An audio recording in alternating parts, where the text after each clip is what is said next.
नांदेडमध्ये सरपंच निवडणुकीसाठी तिसरं अपत्य अडथळा ठरल्यानं पितानेच मुलीला संपवलं।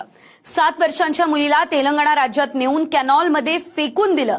तेलंगणा राज्यातील पोलिसांनी आरोपी पित्याला आता अटक केली आहे। मात्र घडलं काय होतं पाहूयात। नांदेडमध्ये सरपंच पदाची निवडणूक लढवण्यासाठी जन्मदात्या पित्यानं मुलीला संपवलंय। बापानं 7 वर्षाच्या 2 जुळ्या मुलींपैकी एका मुलीला तेलंगणा राज्यात नेऊन कॅनॉलमध्ये फेकून दिलं।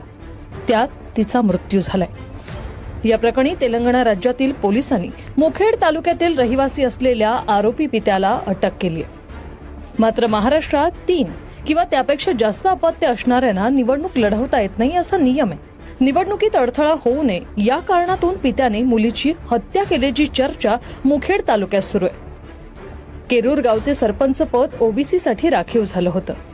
आरोपीला एक मुलगा आणि 2 जुळ्या मुली असल्याने हे कृत्य केल्याची माहिती आहे। या घटनेनं परिसर हादरून गेलाय।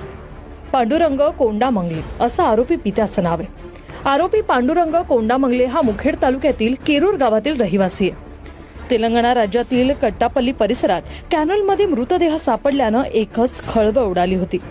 यानंतर तेलंगणा पोलिसांनी तपास सुरू केला आणि 30 जानेवारीला तेलंगणा पोलिसांनी आरोपीला अटक केली। तेलंगणा राज्यातील वरिष्ठ अधिकाऱ्यांनी तपास करणाऱ्या पोलीस कर्मचाऱ्यांना बक्षीस दिले। आगामी ग्रामपंचायत निवडणुकीत पांडुरंग कोंडामंगले हा सरपंच पदाचा उमेदवार म्हणून रिंगणात उतरण्याच्या तयारीत असल्याची चर्चा होती।